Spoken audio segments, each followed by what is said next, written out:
going in and watching the game. And there were no sellouts in those days for the Red Sox, at least, even when they were playing the Yankees. That's fun. Okay, so you graduate, you have your job at Canton. So tell me about the teachers that resigned. What happened there? Well, the teachers at Searles, two of them.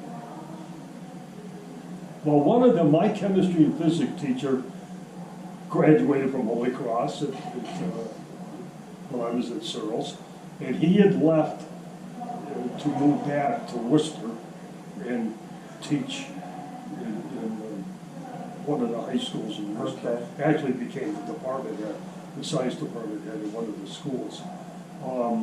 The other one was my biology teacher, and he was African American, which was very unusual. I had two of them, very unusual, and his name was Earl Bean. I hated biology at that time. But I got through his class, and he had left, and I'm not sure where he went, and I don't recall the third teacher who I think replaced my chemistry teacher that I had, and he moved on to another school. And the third teacher, I can't remember who. So there were wide open department, and I applied along with two other people. Okay. Gay Bloom was another chemistry teacher. She was working for the state of New York at that time in their testing division or whatever. I remember she used to test concrete and stuff like that. And the other one had just graduated from UMass, and Don Hagler. Wow. And he had played, I don't know if he played football there or not. I think he did. And anyway, so we were all brand new, never had taught before. We became the science department. And of course, I'm back there, as well as Dave Bloom. And a lot of the teachers that I had as a student were now my colleagues. How hard was it for you to call them by their first name? Not difficult. Okay. Not difficult. I remember that was something I thought a lot about. No, it just came naturally, you know. I'm now one of your peers. So Did they help? Were they accepting, Paul? once in a while, I was kind of independent. I don't recall going to, them for help. I had my own, philosophy on the way to do things. Imagine that. What's changed? Right? What room? Oh, I can't remember the room numbers. 10? I've been room 10. So that was where the chemistry lab was. I think it was room 10, but I may be wrong. Where George Stomper eventually had a room? Hmm? Did George Stomper have that room eventually? I don't know. Okay. I don't know. Not one of the ones up on the. We're on the second floor, but you know the stairs go up. Yeah. We don't. The third floor was room 30. No. The second floor, and then you had the stairs that went up, and you had the class. No, I wasn't on the end. Those Okay, are the yeah. two end rooms. Those are nice. I probably had a study hall there. Okay. But I didn't have a class there. I didn't teach a class there. I went to a class there. I remember one of my Latin classes was in one of the far end rooms. Had to go up there. That was when I was a student there. But the labs, there were chemistry, then there was the lab, and then there was biology. And there were 3 rooms on that side. The biology lab didn't really have a lab. You did your work in biology. You did it at a desk. I can remember having to dissect earthworms. That's what I hated. I hated that. It was not my thing. But when I came back, I taught in the same room that I went to school in. Same for me. South side of the building, like this side, or the side facing Memorial Field? I was on the other side, except for one class by earth science. I had to teach earth science. I didn't know anything about earth science. I'm sure you learned. You probably studied. Pretty quickly. So you were on the opposite side of the Right, boardwalk. on the side that faced River Street. Yep. Yep. Everybody smoking and were you like one of the few teachers Oh, that there didn't was, smoke?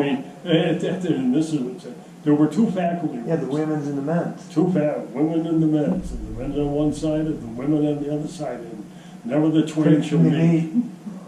And in between, there was the nurse's office. That was the way it was set up on the second floor. I'd love to get a walk through that building. Do they let anybody in that building? Do they take people Now through? the town doesn't own it, it's owned by a private It's entity. private. Going to make it a hotel eventually. I'm not sure I'm going to live long enough to see it done. It's been looking the way it looks now for the last, as far as I can see, 10 years. They finally did some work and they finally Yeah, they tore the gym down. boarded up the windows and the gym was. Yeah, they boarded up the window. It really, I mean, I like the gym and everything, but it's pretty, it's symmetrical. It's like it used to be, right? Have you noticed that? That's gone. Eventually, it's supposed to become a hotel. I'd like to get in there. I know the kids sneak in there. It's a beautiful building. I always thought it was beautiful, the old wood and everything. Well, that was the whole thing about, being able to turn it into that, because the historical commission were not happy with what they wanted to do, was to tear it down. No, I hope not. I mean, it's got the marble thresholds, right? It's got the wood, if I remember right, it's got the windows above the, Yeah, I mean, it's, beautiful. if you're into architecture, then it's an heirloom. Yeah, beauty and history. How long did you teach at Searles, Paul? Well, I taught there for 2 years, because in the second year that I was there, the three towns got together and voted to form the regional school district and build Mighty Mountain. It was only a 9 through 12. Right. It didn't include. Oh, the district was only It 97. didn't include the other. Well, let's see. Maybe it was. Maybe it included the middle school. I'm trying to remember now. Because when we went into the high school, before we went into the high school, while the building was being built, the classes were divided among the two high school buildings. And I didn't teach in the Searles building anymore. I taught at the Williams building. Yeah. And then in April of '68. And you weren't happy about that. I You wasn't very said. happy about moving out of where I was comfortable about. Eventually, And your commute got a lot longer. Your commute got longer. You had to go didn't from. matter. I got there early, and I can remember walking in one day and running into this fellow by the name of Ken Milligan, who was the horticulture teacher, greenhouse teacher, whatever you want to call. And I seem to remember he came up and introduced himself to me and said that I was the first teacher that ever beat him to work. Nice. So you always were there, always through your whole career, right? Yeah. What principal came in the earliest? First principal was George P. Lane. Which one came in the earliest, Paul? Like, which principal that you had worked under came to school the earliest? Like, you came early in the morning. Was there a principal that used to get to the building early in the morning? No. No. The earliest, Kathleen McDermott, who was the vice principal, assistant principal at Searles, sometimes would get there about at the same time I did. Okay. Because I can remember, there was little to do, I parked out front in the principal's parking spot. Deliberately. Why would you poke the Then bear? I started parking out back where the assistant principal parked. I made my point. What was, so your point was, if you're getting there that I early? was getting in there early, there weren't reserved parking spots, although it was a sign that reserved for principal. I've heard a lot of things about, was she good to work for? Did I what? McDermott, was she good to work for?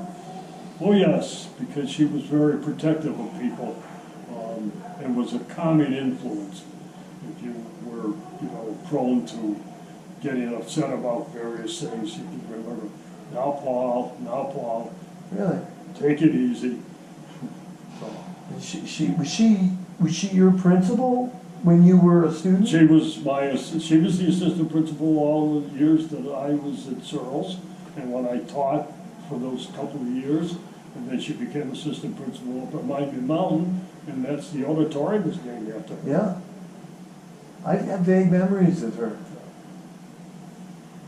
Cool. Full-time principal, and at that time, the assistant principal and the principal when I was in school, both of them taught a class. John Clark, who was the principal, taught a class of senior English for college prep students. And so I had him in that, and then she taught history. Wow. Who was the principal at Williams? Gallagher, which is his name. Will Gallagher.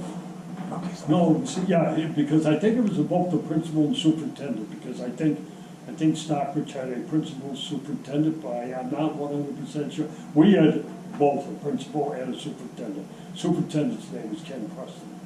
that must have been a great job. You're basically the king. Yeah. And people aren't going to talk back to you in those days, right? Was there? So when we went into the high school, George Lane was the principal of the high school, and Will Gallagher was the superintendent of the school district for about 2 years. And then he left, and George Lane became superintendent of the school district.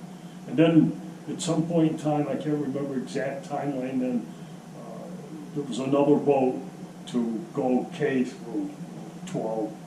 And so we had that, and then you had Searles Middle School, you had 3 elementary schools, you had the elementary school at Williams, where, because the high school was not there anymore, and you had Bryant School, and then you had West Stockbridge Plain School, or West Stockbridge Village School. Plain School was at Stockbridge. Yeah, I went to West Stockbridge. Yeah. Paul, did you? Jack Spencer was a new teacher at Williams High School. Were you there, or was he an older teacher than you? Was I what? Jack Spencer? Yeah, Jack. I can't recall if Jack was got switched down to Searles or if he was at Williams. Was it that part? He was an older teacher than you, though? He had more experience at that time? It was just an arbitrary thing. No, I mean, not because he got placed, but had he been teaching longer than you? Was Jack older? Oh, yeah, Jack had been a teacher for a lot longer than I was there. Really? Okay. That couldn't have been much longer. Yeah, I'm not sure, because I didn't really have much to do with, Williams High School when I was at Searles. When were you at Williams High? 67, 68? I would have been there, started in the fall of 67, because in spring of 68, the building was open, so I can remember working during that April vacation, because we had to move stuff from 2 high schools Yeah.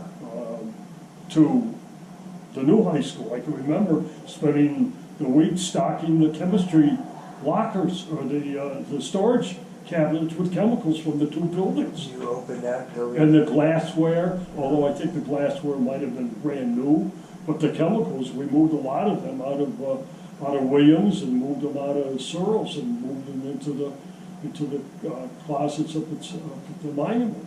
You guys are like at the birth of the solar system. Yeah. Hey, so this is a little digression. Did you have like Glenn Pilling as a student or Bobby Kay as a student? I knew Glenn Conway. I don't think I had him across. He was, that's my mother's brother. Oh, okay. And I never realized that, yeah, because they were the last class. You would have been there for the last class at Williams High School, right? Well, by that time it was monument Yeah, but class.